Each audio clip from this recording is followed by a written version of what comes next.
¿Tú crees que cuando tú sufres, Dios no está triste? No, Dios no quisiera correr, no quisiera auxiliarte inmediatamente, pero es necesario porque el dolor te forja.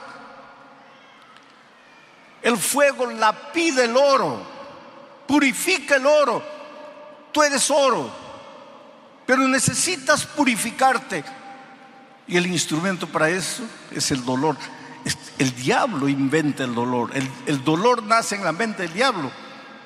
Pero ya que vivimos en este mundo y el dolor nos va a tocar, Dios utiliza el dolor como un instrumento de crecimiento. Vamos al texto bíblico. El libro de los Hechos de los Apóstoles, capítulo 16. He pedido que coloquen el texto en la pantalla. Voy a leer solamente el versículo 27 y después les voy a contar el contexto de la historia para entrar en detalles del texto. Miren lo que dice el versículo 27. Despertando el carcelero y viendo abiertas las puertas de la cárcel, sacó la espada y se iba a matar, pensando que los presos habían huido.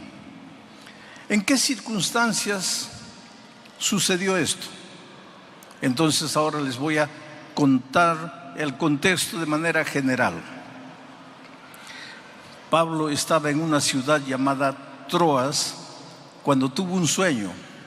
Un ángel se le apareció en visión y le dijo: pasa a Macedonia y ayúdanos.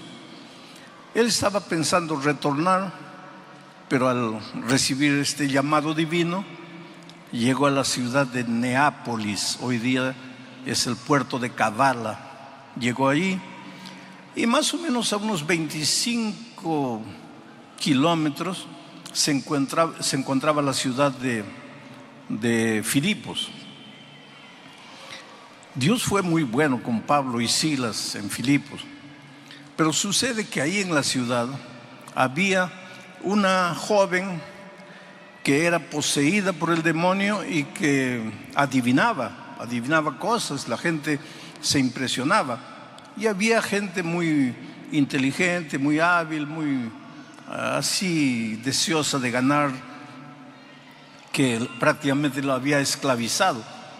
Esa gente cobraba dinero por la adivinación de esta joven. El dinero era para ellos, no para ella. Pero entonces esta mujer estaba perturbando a los apóstoles y pues el poder de Dios es grande. Miren, quiero decirles una cosa. El enemigo es real. No es una imaginación. El diablo no es una idea. Es una persona. Fue un ángel extraordinario. Se rebeló, siguió su camino egoísta, se apartó de Dios. Pero él vive. Y engañó a la tercera parte de los ángeles. Y hoy día, ¿qué hacen esos tantos ángeles? Se disfrazan de una cosa, de platillo volador, se disfrazan de fantasma, se disfrazan de alma penada, de condenado, de lo que ustedes crean, pero viene a engañar, viene a seducir. Entonces con el enemigo no se juega. Ten un poco de respeto, no respeto en el sentido de reverencia, sino de temor. No entres por entrar al terreno del enemigo. Pero por otro lado, ten en cuenta que tu Dios es poderoso y que el enemigo no puede hacerte nada. No tengas miedo de atravesar por un cementerio a medianoche, porque ten miedo de los vivos, porque los muertos ya descansan. Su cuerpo está en la tierra, el soplo volvió a Dios. No hay alma penada, no hay fantasma. Todos esos son engaños que el diablo usa para seducir, para mentir, para torcer la vida de mucha gente inocente. En aquella ocasión, la mujer estaba perturbando el ministerio de Pablo y Silas, y pues con el poder de Dios, el diablo fue expulsado de la vida de esta joven. Y al ser expulsado, ella ya no podía adivinar. Y al no poder adivinar, pues ya no le servía a los que ganaban dinero con el trabajo de la niña. Entonces ellos fueron a las autoridades y se quejaron de Pablo y Silas, acusándolos de muchas cosas. Y fueron aprisionados. ¿Por hacer qué? Por predicar el evangelio. Y encargaron al carcelero colocarlo en la celda del fondo y amarrarlo bien con grillos. Y lo amenazaron al carcelero: si ese hombre huye, si esos dos hombres huyen, tú las vas a pagar. Y ahí estaban. Estoy contándoles el contexto. Era medianoche. Pablo y Silas con las espaldas sangrando, porque antes de colocarlos en la prisión los habían azotado, doliendo. Querido, hay una cosa: mientras vivamos en esta tierra, mientras peregrinemos en este mundo, muchas veces nuestras espaldas van a sangrar. Muchas veces el dolor nos va a tocar, aunque estemos haciendo la voluntad de Dios. Yo diría más: justamente por hacer la voluntad de Dios, despiertas la ira del enemigo. Y a los que se van a bautizar, les voy diciendo: prepárate. Porque si tú crees que la vida cristiana es un mar de rosas donde todo te va a salir bien, no estás teniendo una visión correcta del evangelio. Al entregarte a Cristo, vas a tener un Dios todopoderoso a tu lado, miles y miles de ángeles para protegerte, defenderte, darte fuerza para continuar el camino. Pero que el enemigo va a venir con todo encima de ti, sí, prepárate, puede ser que sí. ¿Por qué Pablo y Silas estaban presos? Por predicar el evangelio, por hacer la voluntad de Dios, por expulsar un demonio. Estaban a medianoche con las espaldas sangrando, pero cantando. Estaban de noche con las espaldas sangrando, pero cantando. Aquí hay una verdad interesante. Mientras peregrines por el desierto de este mundo, no eres inmune al dolor. El dolor te puede alcanzar porque vives en un mundo de dolor. El dolor muchas veces es inevitable, pero el sufrimiento, que es rumiar el dolor, el sufrimiento es una opción. Tú sufres porque aceptas acariciar el dolor. El sufrimiento es el estar rumiando el dolor. Pero ¿qué hago si mi esposa falleció? Si mi hijo descansó, si estoy con cáncer, si he perdido el empleo, ¿debo alegrarme? No, querido, no debes alegrarte. Pero no puedes estar pensando en lo que te sucedió y pensando. Levanta tus ojos al cielo, clama a Dios. Estás herido, con las espaldas sangrando, pero canta. Eso es lo que hacían Pablo y Silas. Porque si ya estás con las espaldas sangrando y te pones a lamentarte, vas a sufrir más. El dolor es inevitable, pero el sufrimiento es una opción. Entonces, Pablo y Silas estaban cantando.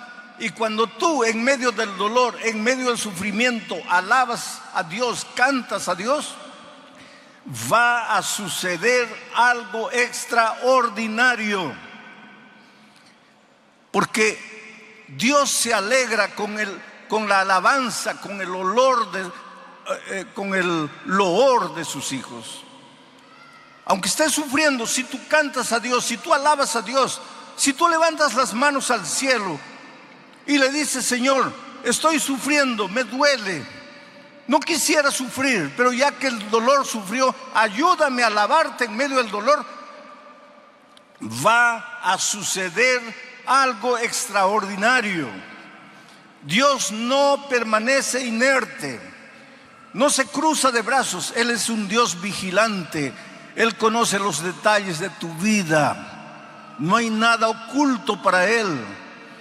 Tal vez el drama que estás viviendo lo guardas como un secreto en tu corazón y nadie sabe, pero Dios sabe. Aprende a alabar a Dios en medio del dolor, en medio de las lágrimas. Y si tienes que cantar llorando, llora, pero canta. Alaba el nombre de Dios. Él te ama mucho, y si permite que el dolor llegue a tu vida es porque Él tiene algún motivo que tú no entiendes hoy. Dios te ama y quiere prepararte y quiere hacerte crecer. Estudiamos en la lección de la escuela sabática la figura del destetado, del desmamado. Es una figura interesante. ¿Quién sufre más cuando un nené es desmamado? ¿La mamá o el nené? Claro, el nené quiere el pecho materno. Desde que ha nacido ha estado en el pecho materno. Pero la mamá sabe que llegó el momento de crecer, de avanzar. No puede estar mamando la vida toda. Tiene que ser desmamado. La mamá sabe y entiende, pero el bebé no sabe ni entiende. Él solo llora. Pero ¿quién sufre más? Yo creo que la madre. Yo creo, porque yo soy hombre. Nunca di de mamar. Pero la madre me entiende. La madre sufre terriblemente al ver a su hijito llorando, pero sabe que tiene que llorar para crecer. Ese es Dios. ¿Tú crees que cuando tú sufres, Dios no está triste? No, Dios no quisiera correr, no quisiera auxiliarte inmediatamente, pero es necesario porque el dolor te forja. El fuego lapida el oro, purifica el oro. Tú eres oro, pero necesitas purificarte. Y el instrumento para eso es el dolor. El diablo inventa el dolor. El dolor nace en la mente del diablo. Pero ya que vivimos en este mundo y el dolor nos va a tocar, Dios utiliza el dolor como un instrumento de crecimiento. Imagina aquella noche Pablo y Silas cantando. De repente ocurrió lo extraordinario. Un terremoto. Las paredes temblaron. Algunos lados de la prisión cayeron. Y cuando el carcelero despertó, lo primero que pensó fue: los prisioneros se han escapado. Y si se han escapado, yo estoy mal, porque me han dicho que yo soy el responsable. Y si los dejé escaparse, ellos me van a matar a mí. Estoy perdido. Ya no hay solución. La única solución para mí es la muerte. Entonces agarró la espada y estaba para clavársela cuando oyó la voz de Pablo y Silas desde adentro que le dijeron: no te hagas daño, estamos aquí, no hemos huido. Voy a pedir ahora que vuelvan a colocar el primer texto, porque hay unas implicaciones interesantes que quiero extraer del texto. Despertando el carcelero. Cuando el carcelero despertó, claro, aquí está narrando la historia. Él estaba durmiendo, era medianoche, con el temblor, todo, despertó. Pero nosotros podemos extraer una verdad espiritual interesante. Un día todos los seres humanos necesitamos despertar. ¿Despertar para qué? Para cobrar, para tener noción de la realidad. A veces caminas en la vida a la orilla del abismo, te vas a destruir, te vas a matar. El camino por donde estás yendo es un camino de muerte, pero no te das cuenta porque estás durmiendo. En algún momento de la vida tienes que despertarte, y cuando nos despertamos cobramos noción de la realidad. Solo que cuando tú no tienes a Cristo y cobras noción de la realidad, ¿qué es lo que dice? Y viendo las puertas abiertas, porque ahora ves la realidad, viendo las puertas abiertas de la cárcel, sacó la espada y se iba a matar. Y eso es lo que sucede con mucha gente.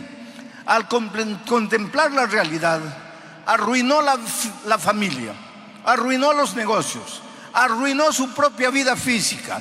Ahora está con cáncer, está a la orilla de la muerte.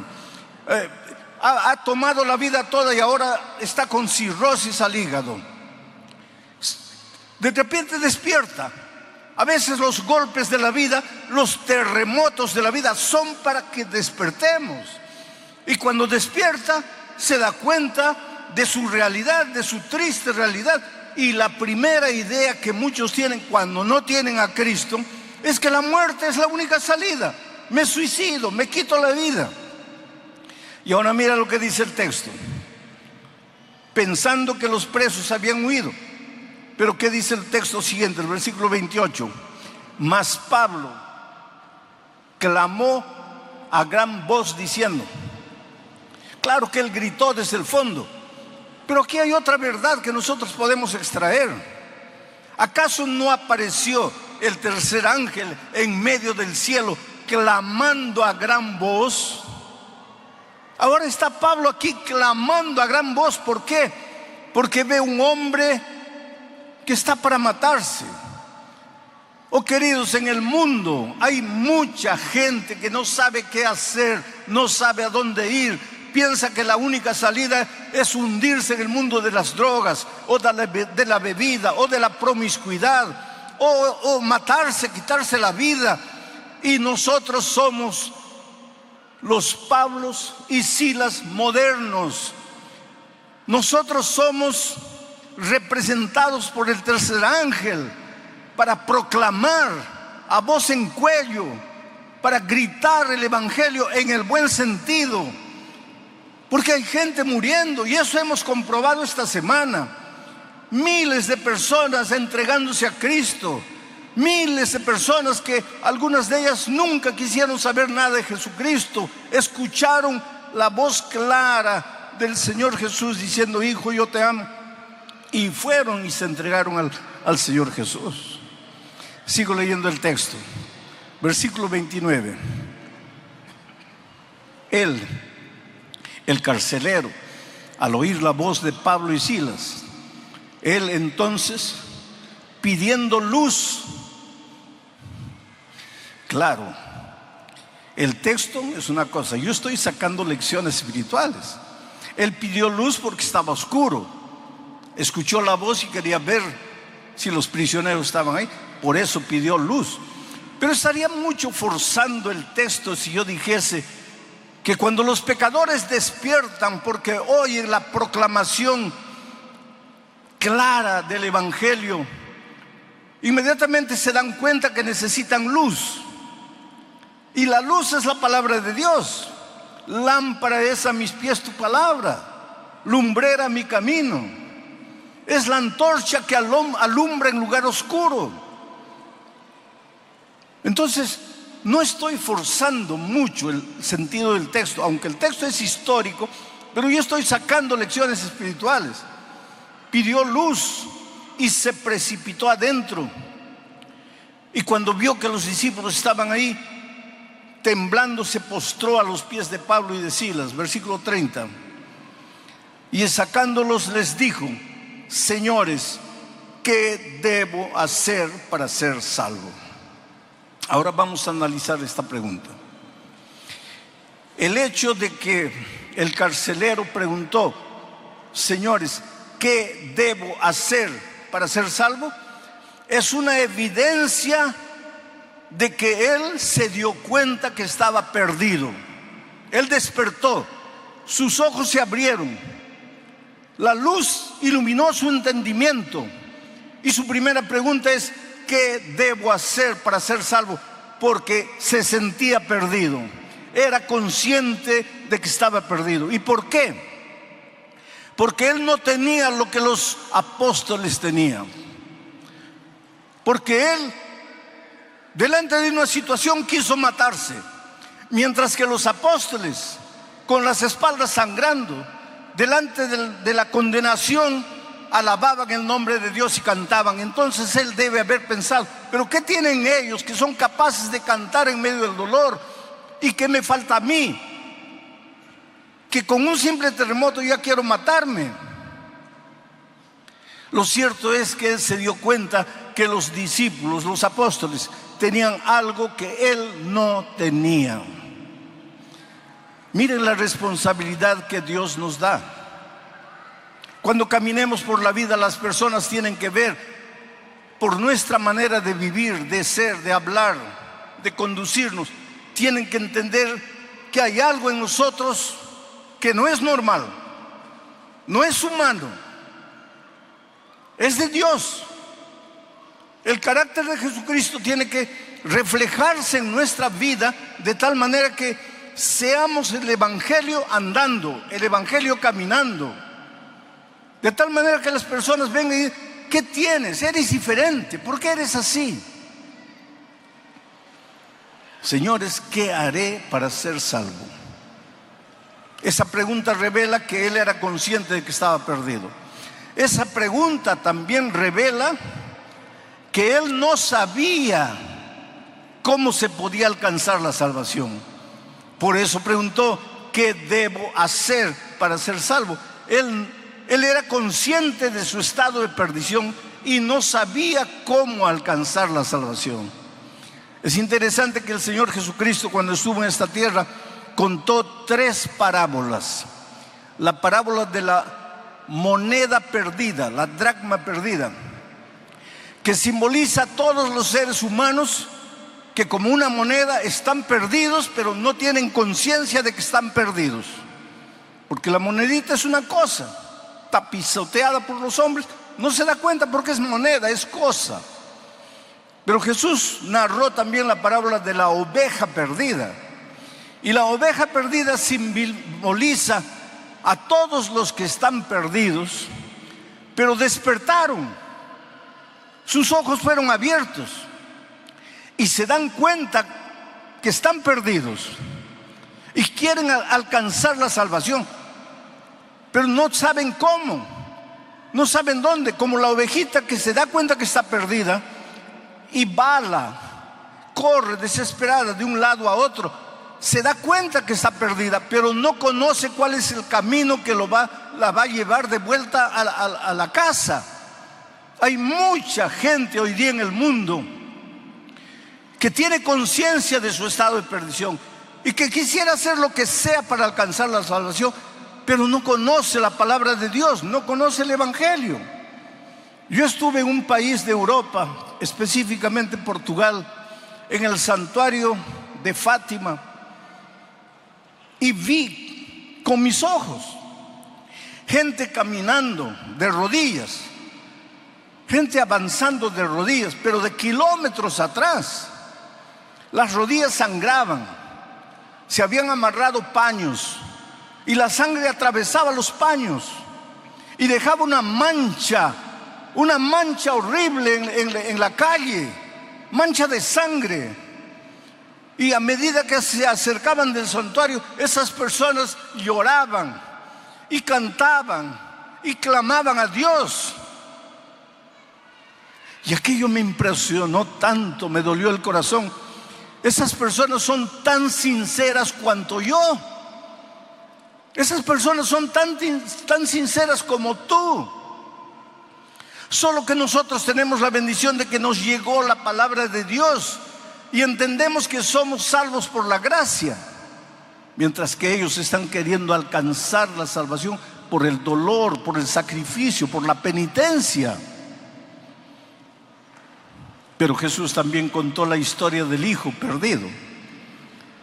El hijo sabía que estaba perdido, conocía el camino de vuelta para casa, pero le faltaba tomar la decisión. Hay mucha gente, especialmente ahora que el Evangelio es predicado por la radio, que escucha el mensaje, entiende que está perdida, entiende inclusive el plan de la salvación, pero le falta tomar la decisión. No mañana, no después, no el próximo año, no cuando me jubile, no cuando me gradúe, no cuando me case, pero no toma la decisión. Es necesario tomar la decisión porque hoy es el día de buena nueva, hoy es el día de salvación. Oh querido, la salvación puede usar, el tema de la salvación puede ser usada por el diablo también para engañarme. Cuando el carcelero preguntó, ¿qué debo hacer para ser salvo? Los apóstoles no le dijeron, tienes que portarte bien para ser salvo. No le dijeron, tienes que dejar de fumar o de usar drogas o de beber para ser salvo. No le dijeron, tienes que guardar el sábado para ser salvo. La vida cristiana involucra guardar el sábado. Si eres un hijo de Dios, no vas a contaminar tu cuerpo con droga, ni con bebida, ni con promiscuidad. Pero la salvación no es por eso.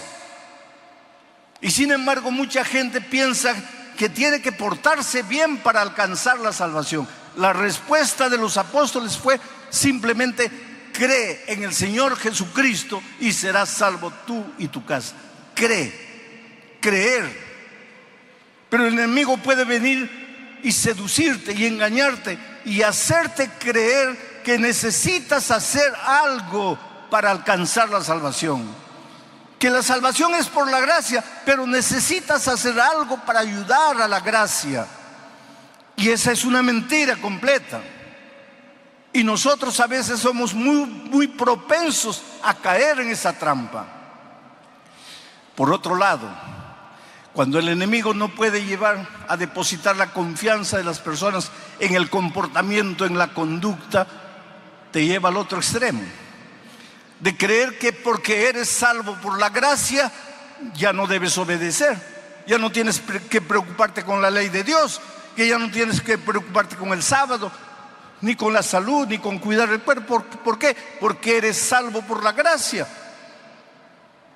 Y sin embargo, Pablo es claro cuando escribe a los Efesios y les dice que no somos salvos por obra, sino solamente por gracia.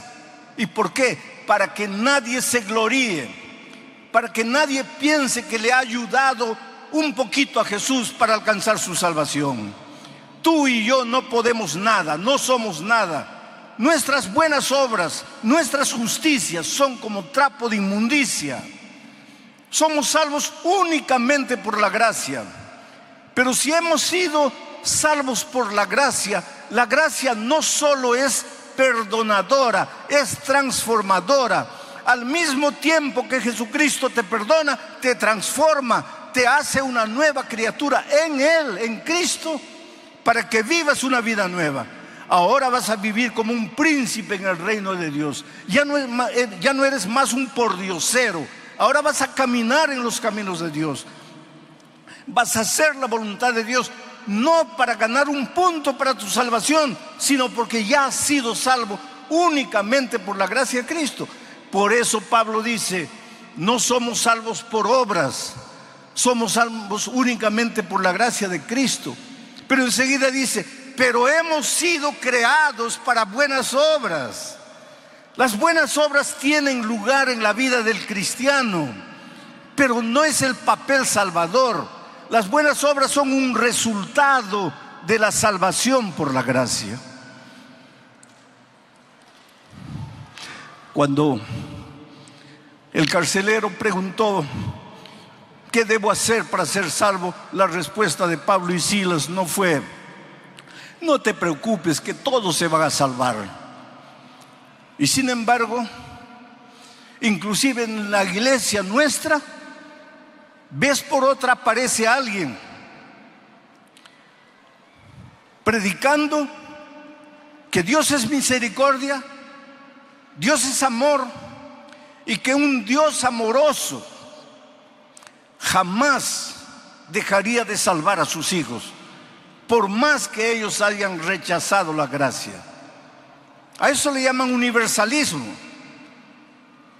Y hay inclusive ministros de esta iglesia saliendo por enseñar eso. Pero será tan difícil entender. San Juan 3:16. Porque de tal manera amó Dios, ¿a quién? A los adventistas no, a los bautistas no, a los presbiterianos no. Porque de tal manera amó Dios a los católicos, no. El texto dice, porque de tal manera amó Dios al mundo, a todos los seres humanos. Dios nos ama a todos. Seas bueno o seas malo, Dios te ama. Estés completamente hundido en la miseria de esta vida, Dios te ama. Porque de tal manera Dios amó al mundo y dio a su Hijo unigénito. Y ahora viene, para que todo aquel que en Él cree. El amor de Dios es para todo el mundo, pero la salvación es únicamente para los que creen. Entonces no puedes salir diciendo que Dios es amor, Dios es misericordia, y va a salvar a todo el mundo. Por eso es que la Biblia es un libro de llamado. Desde el Génesis hasta el Apocalipsis, Dios está llamando, ven, ven, ven, ven. ¿Por qué? Porque si te vas a perder. Por eso es que Él toca la puerta de tu corazón invitándote. Oh querido, ¿cómo eres amado por Dios? Yo siempre digo que nunca voy a entender, nunca voy a poder explicar el amor de Dios. También sería un atrevimiento. ¿Cómo explicar el amor de Dios? Pero lo predico, lo proclamo, lo enseño, lo digo sin cesar. Pero en las alturas de Puno un hombre viene con una botella de aguardiente en la mano, ebrio, y llega cerca de mí y me dice: pastor, Dios puede amar a todos, pero a mí no. Yo no valgo para nada. Yo soy un hombre malo. Yo gasto todo mi dinero en bebida. Yo golpeo a mi esposa, golpeo a mis hijos. Yo no valgo para nada. ¿Cómo Dios puede amarme? Por favor, no me preguntes cómo Dios puede amarte. Yo no sé cómo Dios puede amarme a mí. Yo solo sé que me ama. Y su amor me constriñe. Su amor me motiva, su amor me transforma, su amor me ayuda a caminar en sus caminos. No importa quién eres, no importa cómo vives o cómo has vivido hasta aquí. ¿Qué debes hacer para ser salvo? Cree en el Señor Jesucristo y serás salvo tú y tu casa. Ahora voy a terminar de leer el texto para entrar en la parte final de mi mensaje. El versículo 30 dice: y sacándolos, el carcelero a Pablo y Silas, sacándolos, les dijo: señores, ¿qué debo hacer para ser salvo? El versículo 31, ellos dijeron: cree en el Señor Jesucristo y serás salvo tú y tu casa.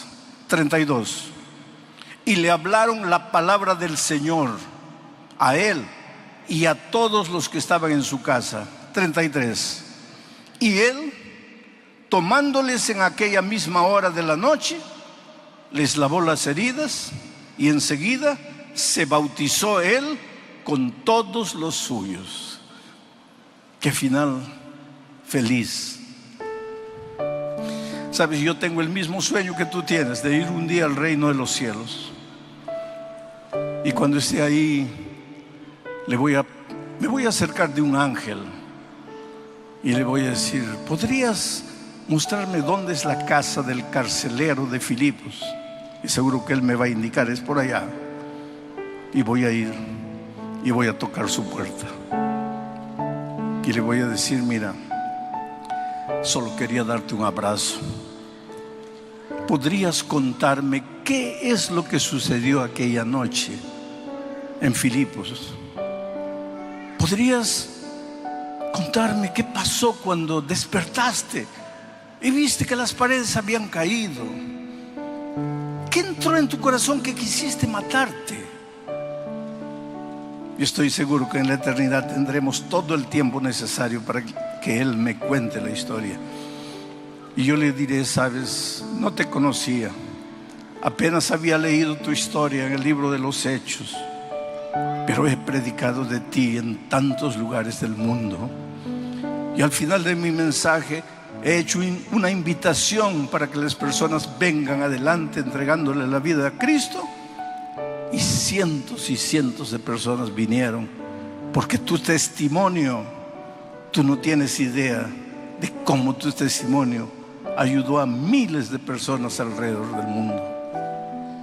Oh querido, Dios te ama y ahora llegó tu oportunidad. Ven a Jesucristo.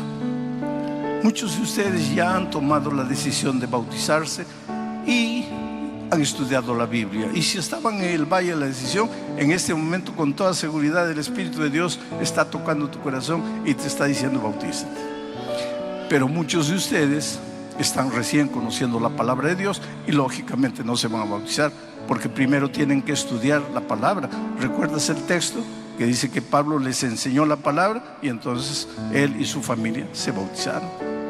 Te voy a pedir que te levantes y vengas. Si quieres bautizarte hoy, o si simplemente quieres aceptar a Jesucristo como tu Salvador y expresarle tu deseo de continuar estudiando la palabra de Dios. En el nombre de Jesucristo, levántate y ven. ¿Quién es la primera persona? Miren, allá está un hombre caminando con fe.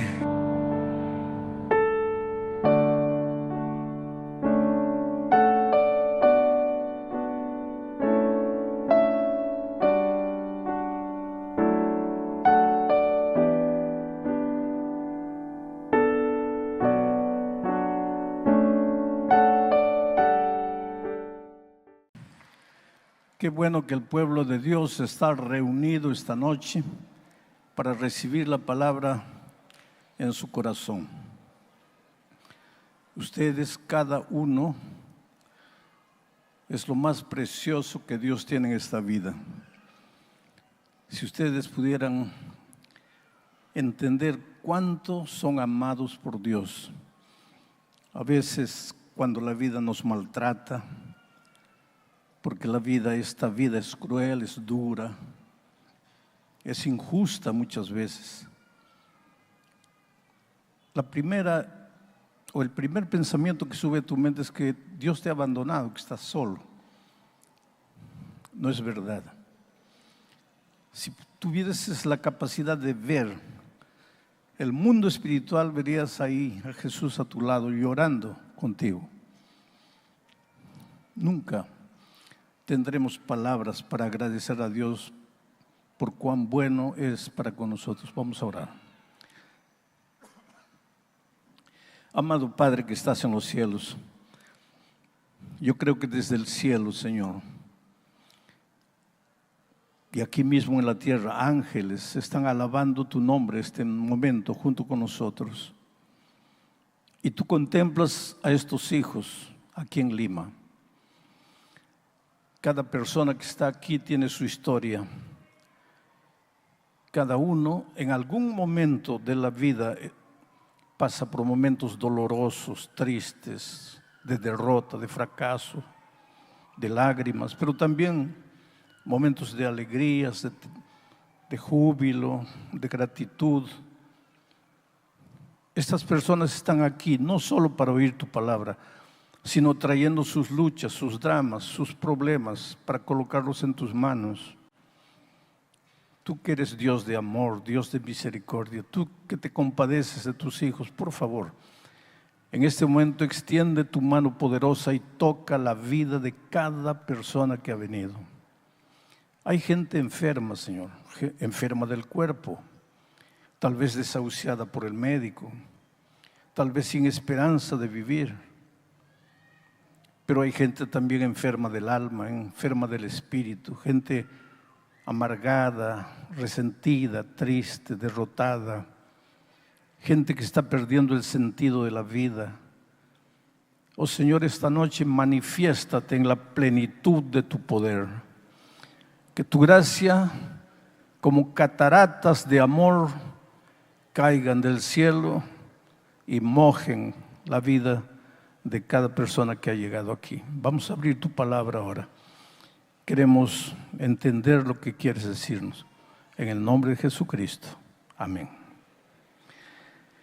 Muy bien, mis amados, qué bueno estar aquí en Lima y estar en este lugar bonito, que otros días es palco de tanto tipo de programa, pero que esta noche se ha transformado en un templo donde ustedes vinieron a adorar, a cantar, y donde tenemos seguridad que el Espíritu Santo se está moviendo.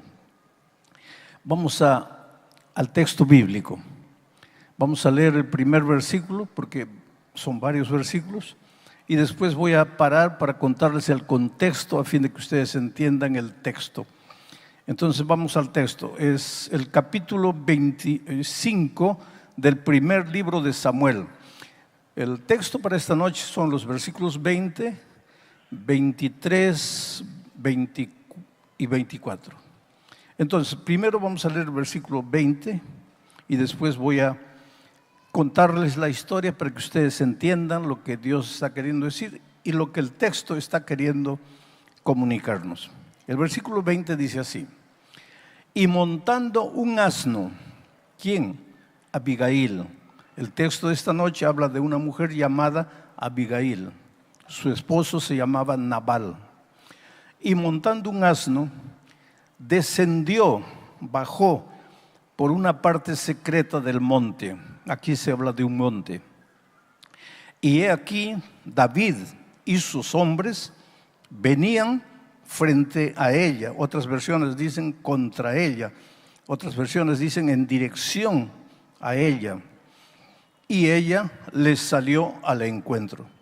Lo cierto es que David y Abigail se encontraron en el monte. Pero ¿qué puede Dios querernos decir a través de este texto bíblico? Sabes que uno de los errores que cometemos en la vida espiritual es leer la Biblia por leerla, leer la Biblia sin entender. Y a veces en nuestro afán de querer leer toda la Biblia, leemos 3, 4, 5 capítulos por día, todos cansados, con sueños, pero leer, porque nos hemos propuesto terminar de leer la Biblia. Yo no digo que ese tipo de lectura de la Biblia no sirva. Claro que sirve. Pero sería mejor leer 1 o 2 versículos y reflexionar, meditar, preguntarnos qué es lo que Dios quiere decirme aquí.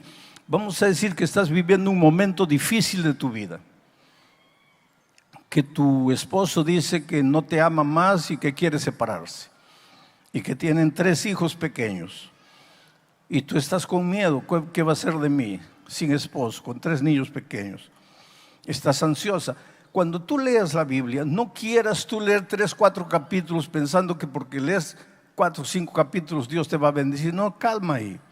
Lee un versículo, pero trata de entender para el drama que estás viviendo qué es lo que Dios te quiere decir en ese texto. Eso se llama reflexionar, pensar. El otro día me estaba preguntando a alguien: pastor, ¿usted lee un texto y comienza a sacar del texto ideas que a mí nunca se me ocurrió? Es porque no has parado para reflexionar. Ustedes me ven predicar sin papel, ¿no? Yo no tengo un bosquejo.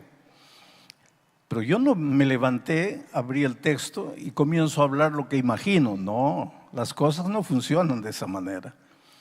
He pasado horas y horas hablando con Dios, reflexionando en el texto, consultando otras fuentes, buscando información para preparar el mensaje.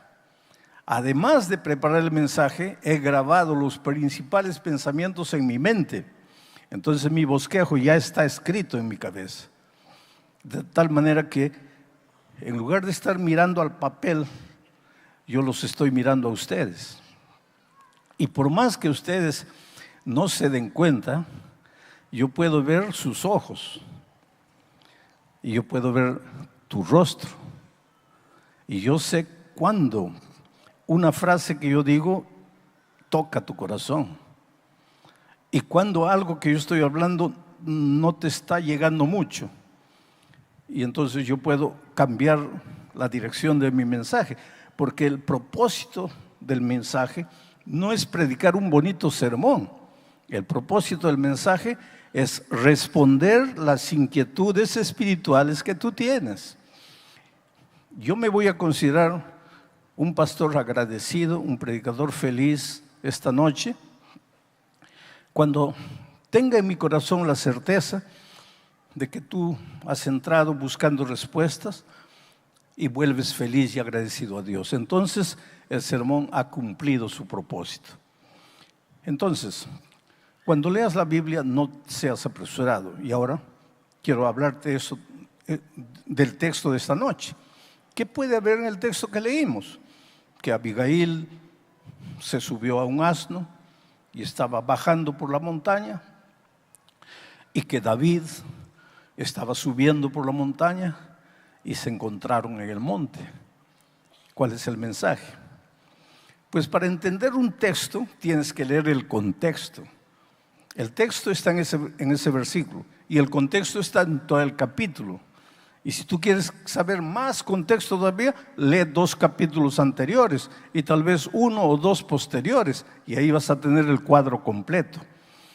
Entonces, yo te voy a explicar más o menos el contexto para entrar al mensaje de esta noche. En el Valle del Carmelo, ¿te acuerdas del Valle del Carmelo? Fue el lugar donde Elías derrotó a los profetas de Baal. ¿Te acuerdas de ese incidente? Bueno, en el Valle del Carmelo vivía un hombre llamado Nabal. Dice que entre otras cosas tenía 3,000 carneros y 1,000 cabras. Era un hombre rico, era un hacendado rico, casado con una mujer llamada Abigail, que es la personaje central de nuestro mensaje esta noche. En esos días, David ya había sido ungido rey, ya era el rey de Israel. Pero Esaú todavía estaba vivo y Esaú no quería soltar el trono. Y en lugar de ceder la corona a David, lo perseguía, lo quería matar para que no ocupara su lugar. Pero es que el reinado de Israel no dependía de Saúl, dependía de Dios. Y Dios había llamado y había ungido a David como rey. Te hago una pregunta. En el trabajo, Dios te ha bendecido y tú te vas proyectando, pero hay alguien ahí en tu trabajo que te quiere serruchar el piso. Hay alguien ahí en el trabajo que ya se ha dado cuenta que Dios te ha bendecido y que tiene miedo de ti. Y ese miedo de ti se expresa en traición. Y sin que tú sepas, va donde el jefe y trata de menoscabar tu imagen delante del jefe. Bueno, eso sucedía en aquellos tiempos. Tus enemigos te persiguen porque tienen miedo de ti. El rey Saúl perseguía a David porque tenía miedo de David. Porque cuando Dios determina quién va a ser el rey, no importa que el mundo entero haga lo que quiera, el rey que Dios ungió va a ser rey. Y si Dios te hizo nacer, te trajo a esta tierra para que seas un hombre, una mujer victorioso, no importa lo que tus enemigos hagan, Dios te va a llevar por el camino de la victoria. No tengas miedo, porque tú no viniste a este mundo porque quisiste o porque tus padres quisieron. Tú viniste a este mundo y estás vivo porque esa es la voluntad de Dios y el plan de Dios se va a cumplir en tu vida. Aunque los seres humanos hagan lo que quieran para entorpecer el plan de Dios se va a cumplir en tu vida. Bueno, el rey David estaba perseguido por el rey Saúl, estaba andando por los campos cerca del Carmelo, donde vivía Nabal, hombre rico. Y Nabal estaba haciendo una fiesta porque estaba trasquilando sus ovejas. Y cuando los pueblos en aquel lugar, los hacendados, trasquilaban sus ovejas, hacían fiesta, preparaban un banquete, invitaban a los vecinos y hasta a veces al pueblo para que comieran de gracia y participaran de la alegría de la trasquila de las ovejas. David estaba cerca, no tenía pan, no tenía comida, estaba perseguido, no tenía dónde dormir. Con su pequeño ejército dormía en las cuevas. Se enteró que Nabal estaba ofreciendo una fiesta. No fue para participar de la fiesta y comer gratis, porque para David no era tiempo de fiesta, para David era tiempo de guerra. Estaba siendo perseguido. Ojalá que nosotros entendiéramos un poco la capacidad de David de ver las cosas. Tiempo de fiesta es tiempo de fiesta, tiempo de trabajo es tiempo de trabajo. Tiempo de vacaciones es tiempo de vacaciones. Tiempo de cumplir el deber es tiempo de cumplir el deber. Para David no era tiempo de fiesta. Hay tiempo para la fiesta, para la celebración, para el júbilo, para la alegría. Por ejemplo, ustedes aquí en el mes de agosto, el 3 de agosto, van a tener la clausura, el encerramiento del programa Caleb en el estadio, posiblemente nacional. 40,000 personas reunidas en el estadio. Me pidieron que venga a predicar, voy a predicar. Pero esa va a ser celebración. Lo que ahora no es tiempo de celebración. Ahora es tiempo de trabajo. Y todos tienen que salir y buscar un amigo, un vecino, un compañero de trabajo, de estudio, estudiar la Biblia, preparar a esas personas. En la semana de evangelismo antes del proyecto Caleb, pues participar, trabajar, predicar. Y entonces sí nos preparamos para la fiesta del Estadio Nacional. Porque tiempo de fiesta es tiempo de fiesta. Pero tiempo de trabajo es tiempo de trabajo. El problema con nosotros los seres humanos es que nos gusta la fiesta. Oh, celebración, alegría, júbilo. Aplaudimos, cantamos, queremos un show musical. Pero cuando se trata de trabajar, no trabajamos. Y con David las cosas eran diferentes. Ese no era momento de festividad. Así que David escogió 10 jóvenes de su ejército y los mandó a Nabal. Y les dijo, por favor, pídanle un poco de comida a Nabal, que es un hombre rico. Un poco de comida para ese ejército pequeño no le va a hacer falta, él es un hombre rico. Además, cuando hubo un poco de falta de pasto en las tierras de Nabal, ellos vinieron a nuestras tierras y nosotros les ayudamos a sus pastores. Ahora ha llegado el momento de que ellos pues nos devuelvan el favor que nosotros les hemos hecho. Entonces vayan y pidan comida. Y cuando los jóvenes llegaron a Nabal y le dijeron, venimos en nombre de David, este imprudente, necio Nabal, hombre rico, hombre orgulloso, vanaglorioso, hizo una pregunta interesante. ¿Y quién es David? ¿Y a mí qué me importa David? Me recuerda mucho la pregunta que Faraón le dijo cuando Moisés le dijo que había sido enviado para libertar al pueblo de Israel. Faraón preguntó, ¿y quién es Dios? ¿Y a mí qué me importa Dios? El atrevimiento de un hombre que no tiene a Dios en su corazón, el atrevimiento de un pequeño, minúsculo ser humano que se atreve a desafiar a Dios. ¿quién es Dios? Y en este caso de Nabal, ¿quién es David?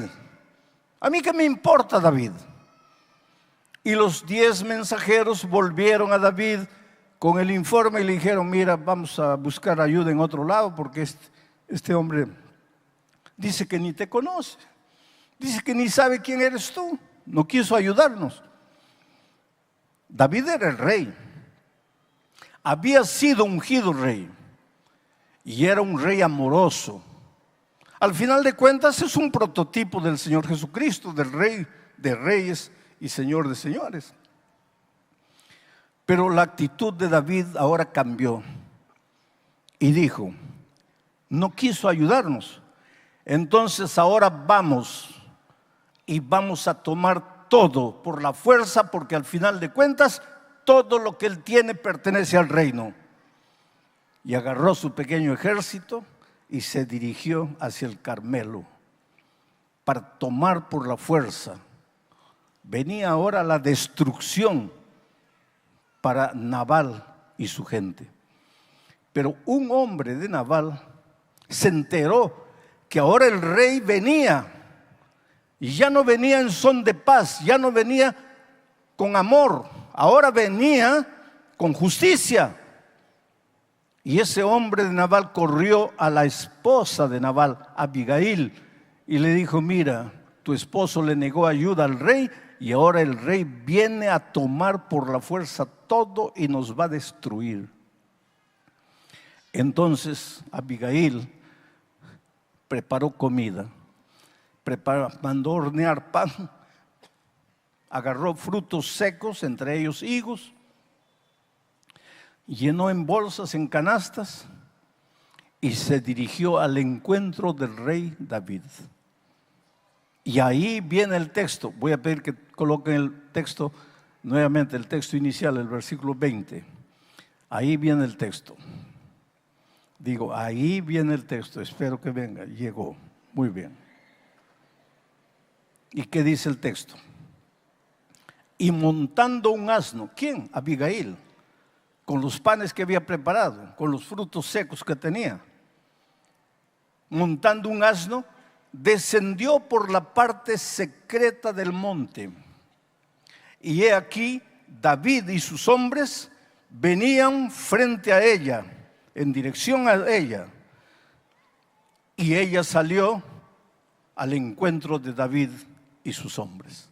Y este fue el encuentro de una mujer que venía a interceder por su esposo necio que le había negado al rey, de una mujer dispuesta a reconocer al rey como rey, y el encuentro del rey.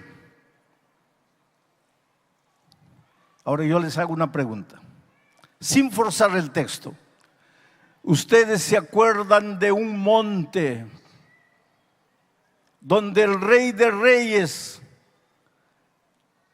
se hizo hombre, perseguido por los hombres, castigado por los hombres, herido, coronado de espinos, sangrando, subió la cuesta de un monte? ¿Para qué? Para encontrar pecadores cargados de culpa y morir por ellos y perdonarlos. En el monte Calvario nos encontramos nosotros, pobres, miserables pecadores, sin derecho a la vida, con el Rey de Reyes hecho hombre, que vino a morir en nuestro lugar la muerte que nosotros merecíamos. Miren la figura maravillosa del Antiguo Testamento proyectándose hacia el futuro, hacia el Nuevo Testamento. Ahora viene el versículo siguiente. Leamos. Y cuando Abigail vio a David, voy a pedir que dejen un poquito de tiempo el texto ahí. Y cuando Abigail vio a David,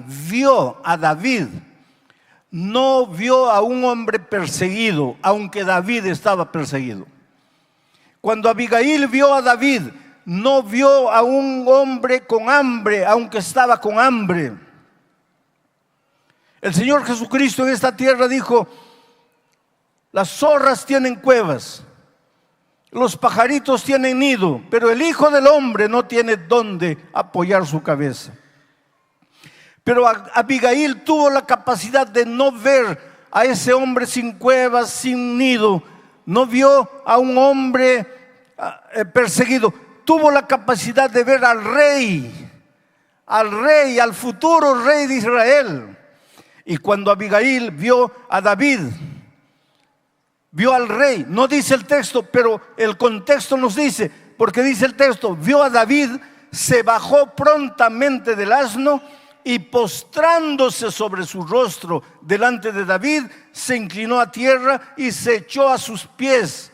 Y después le dijo: Señor.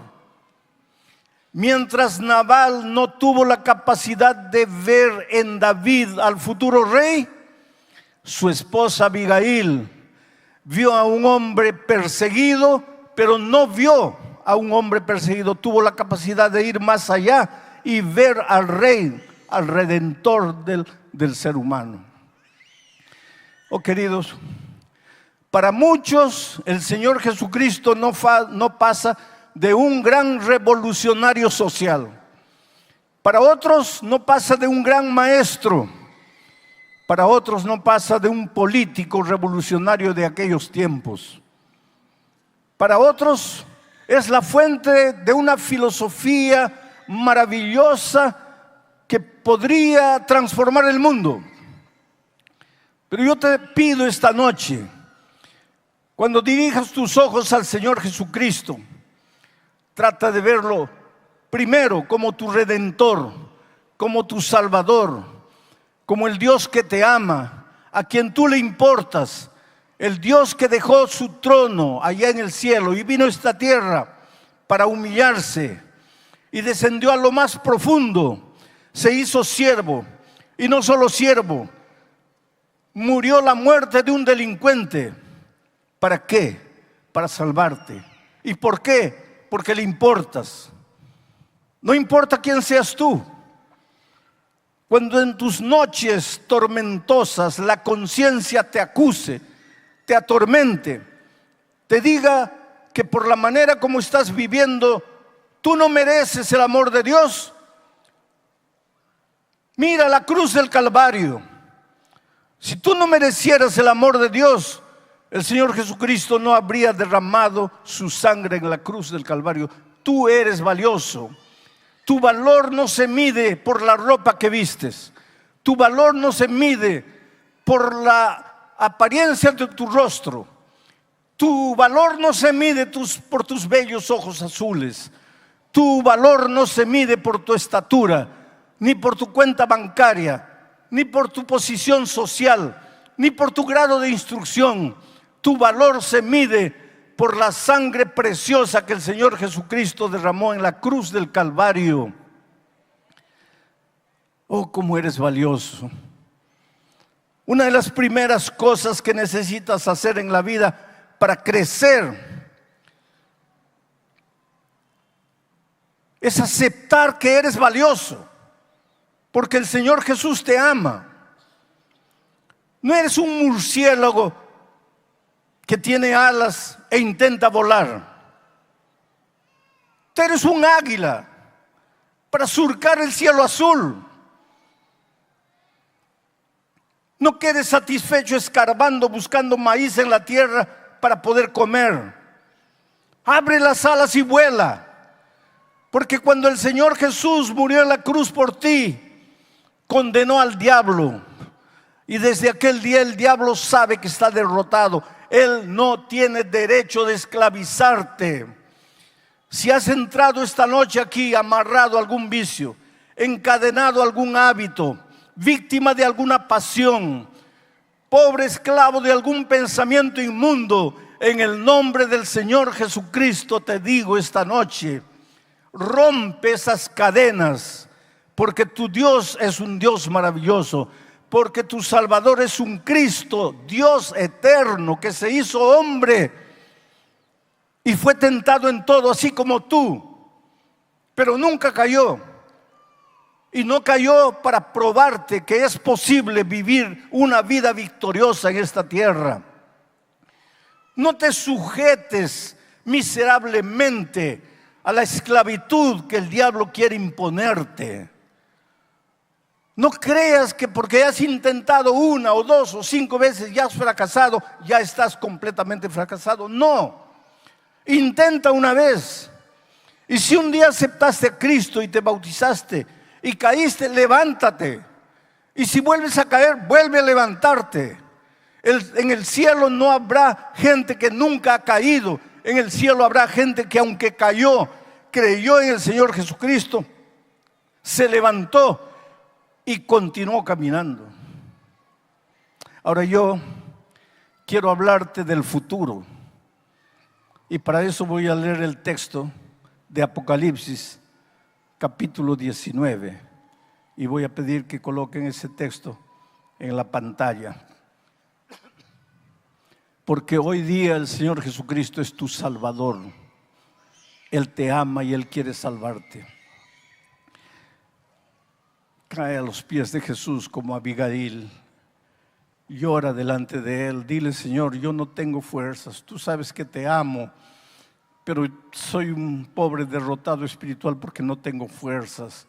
Soy demasiado carnal. Soy débil.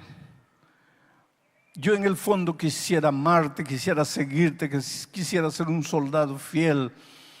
Yo lucho, yo me esfuerzo, pero no puedo. Señor, por favor, ten piedad de mí.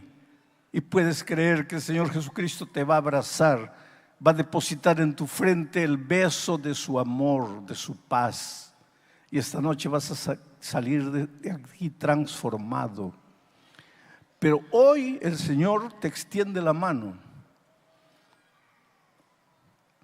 Te pide pan, te pide agua. Es tu corazón. Dame, hijo mío, tu corazón, dice Él. Pero breve, querido, muy pronto el Señor Jesús va a regresar, pero ya no como tu Salvador, va a regresar como tu Rey. Y mira cómo Juan lo describe. Lee el versículo en la tela. Dice así: entonces vi el cielo abierto. Está Juan mirando la visión. Entonces vi el cielo abierto y he aquí un caballo blanco. En el monte era un asno, aquí es un caballo. Y he aquí un caballo blanco, y el que lo montaba se llamaba Fiel y Verdadero, y con justicia juzga y pelea. Este es el Señor Jesucristo. Pero ya no es ahora el Salvador amoroso que toca tu puerta, que te llama, que te invita. Ahora es el Rey que viene a reinar, que viene a juzgar. El versículo 11 dice, el 13 dice: estaba ese hombre vestido en el caballo blanco que vio Juan, estaba vestido de una ropa teñida en sangre, y su nombre es el Verbo de Dios. Mi pregunta es: ¿por qué su ropa, por ocasión de su segunda venida, está teñida en sangre? ¿Por qué? Y si ustedes siguen leyendo el texto, verán que esa sangre es el jugo rojo del lagar.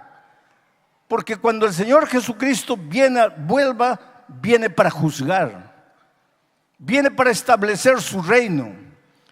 Ese día, aquellos que hoy aceptaron al Cristo Salvador levantarán las manos al cielo para esperar al Señor Jesucristo. Y aquellos que hoy rechazaron, endurecieron su corazón, no abrieron la puerta, no tomaron la decisión, ese día correrán a las piedras, a las rocas, y dirán: caigan sobre nosotros, porque no podemos soportar el rostro del que viene en gloria y majestad. Oh, mi amigo querido, nuestra vida está en juego. Tenemos que tomar decisiones. Anoche en mi mensaje dije: casi salvo significa estar totalmente perdido. El hecho de que tú escuches la palabra de Dios y digas amén, qué maravilloso, me gustó, no te ayuda. Tienes que comprometerte con el Señor Jesucristo. Tienes que entregarle la vida, tienes que rendirte a Él. Y cuando tú lo haces, tú no tienes idea de lo que puede suceder en tu vida. Yo recuerdo la historia triste de una señora en los Estados Unidos, casada con un hombre incrédulo, igual que Nabal y Abigail.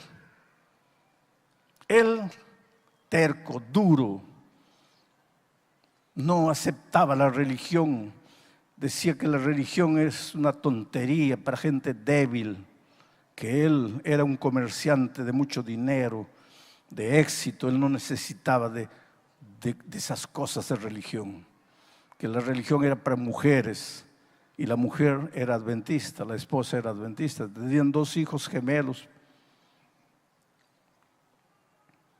Una noche, era tarde, él despertó, ella no estaba en la cama, se levantó, lo que está haciendo a medianoche en la sala, y cuando fue a la sala, vio que ella estaba en la computadora escuchando un sermón mío, y él agarró la computadora y la tiró al suelo y la pisoteó, la reventó, y no contento con eso, la agredió físicamente.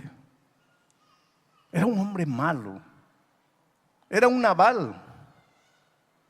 Jesús llamaba a su corazón, Jesús tocaba la puerta de su corazón, pero él no se rendía, él no se entregaba. Un día los hijitos crecieron, con 12 años decidieron bautizarse, y la mamá les dijo: inviten a su padre, porque tal vez si ustedes, porque él los ama, si ustedes le invitan, él va a aceptar venir a la iglesia. Y los hijitos fueron: mira, papito, este sábado nos vamos a bautizar, quisiéramos que veas nuestro bautismo.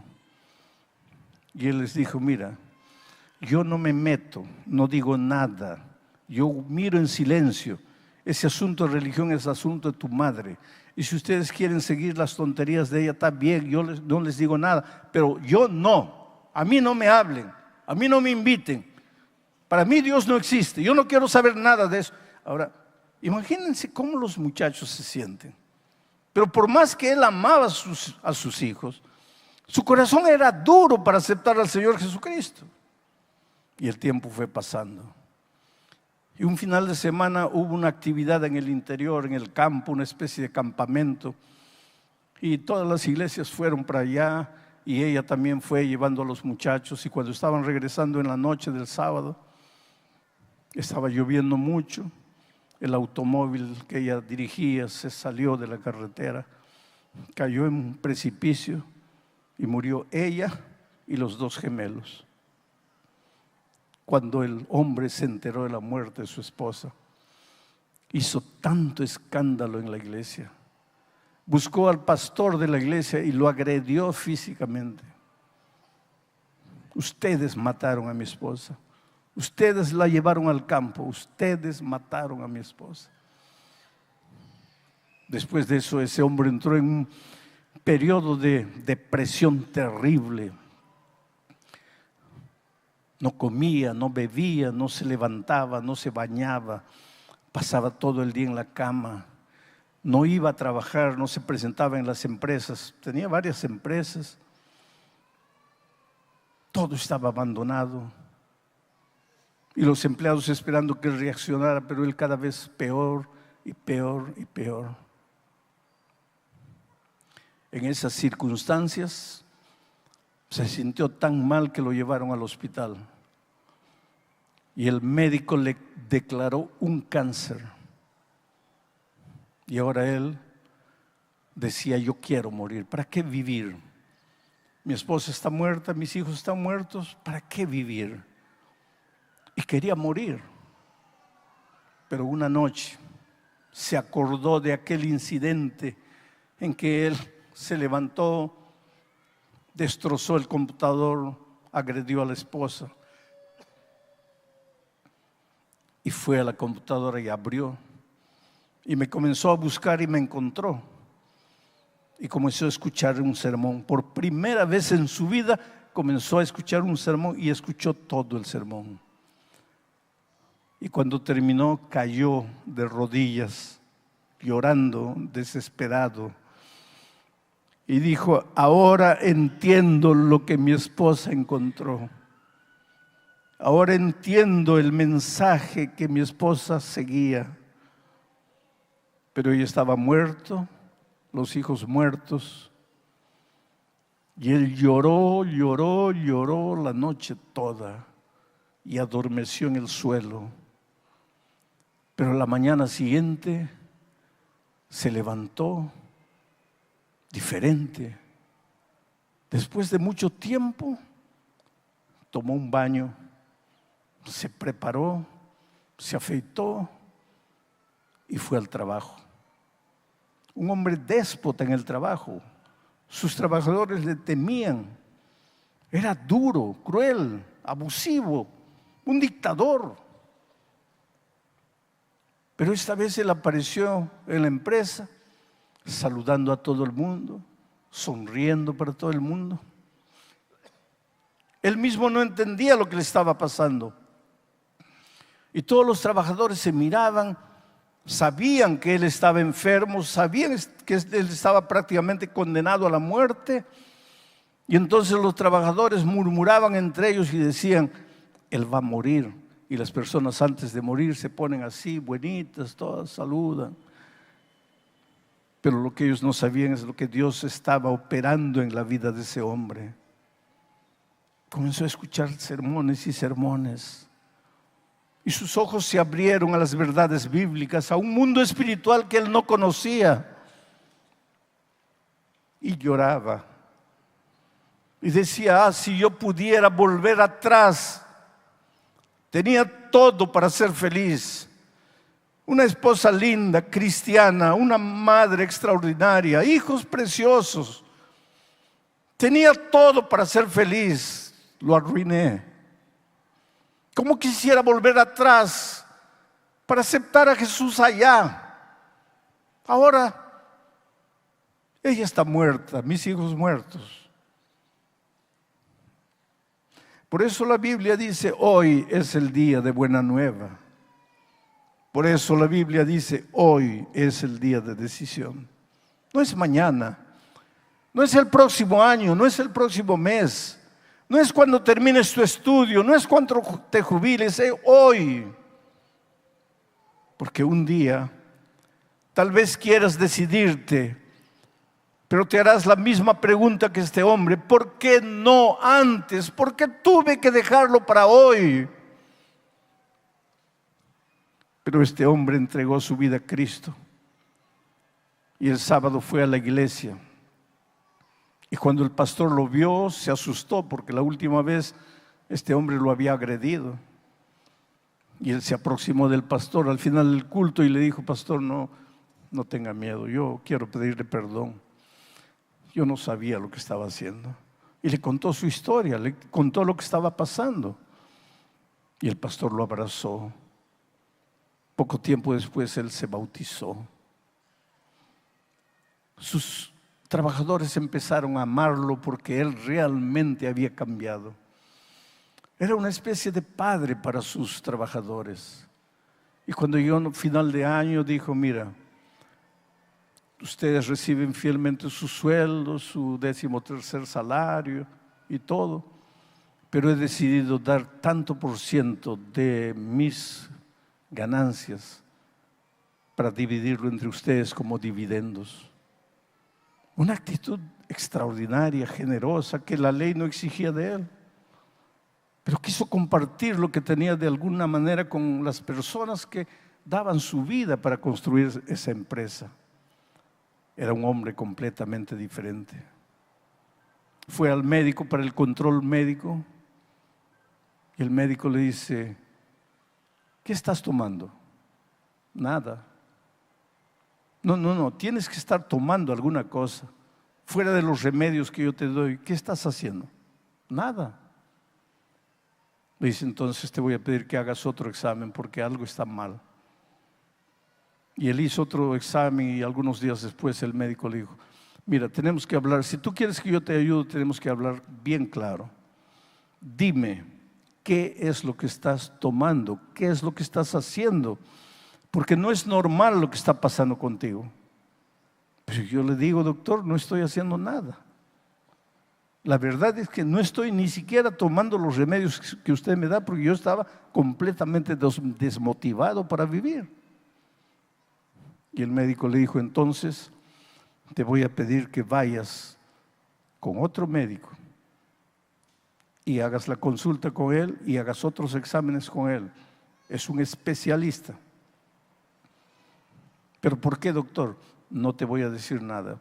Primero haz la otra consulta. Y fue. Y algunas semanas después de unos exámenes completos, el segundo médico le dijo, mira, todos estos exámenes que me trajiste del primer médico dicen que al inicio tú estabas con cáncer, pero en tus últimos exámenes tú no tienes nada, tú estás sano, tú no tienes cáncer.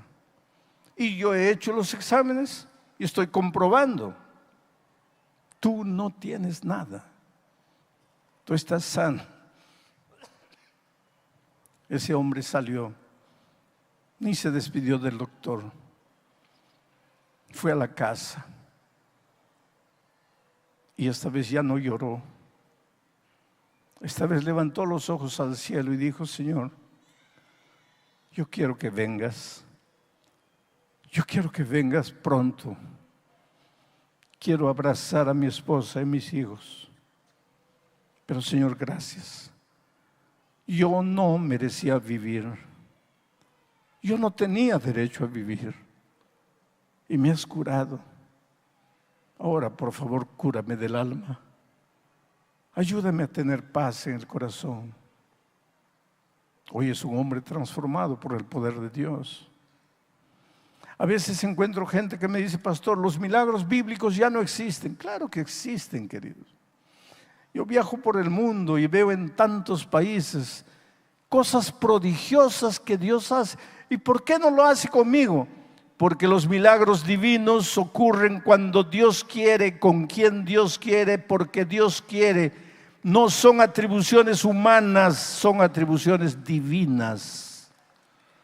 Entonces no pidas explicación a Dios, pero Él te puede hacer el milagro interior, curar del alma, para que tú enfrentes, curado del miedo, curado del dolor interior, para que tú enfrentes las luchas de la vida y te vuelvas un vencedor. Por eso esta noche te voy a hacer una invitación. Esta invitación es para que vengas al monte del Calvario, trayendo tus cuitas, tus penas, tus dolores, tus angustias, tus tristezas, montado en tu asno, para encontrarte con el Rey y Señor de señores, que ahora es tu Salvador. Para encontrarte como Abigail se encontró con David. Muchos de ustedes ya se han preparado para el bautismo, ya han estudiado la Biblia. Todavía no se han bautizado, pero ya han estudiado la Biblia y podrían bautizarse inclusive esta noche. Pero muchos de ustedes no han estudiado todavía la Biblia, pero han venido y han aceptado a Cristo como su Salvador esta noche y quisieran decirle, Señor, yo quiero continuar estudiando tu palabra y un día quiero prepararme para el bautismo. Sea cual sea tu casa, ¿sabes lo que te voy a pedir? Voy a pedirle a la joven que venga para cantar, porque mientras ella canta, yo voy a pedir que tú te levantes en el nombre de Jesucristo y vengas aquí adelante entregándole la vida al Señor Jesús. Yo no sé quién eres, yo no sé cómo te llamas, pero si sientes que el Espíritu de Dios te está llamando, por favor, deja la galería ahí arriba, deja la galería aquí abajo y ven. Pregunto, ¿quién es la primera persona que se levantaría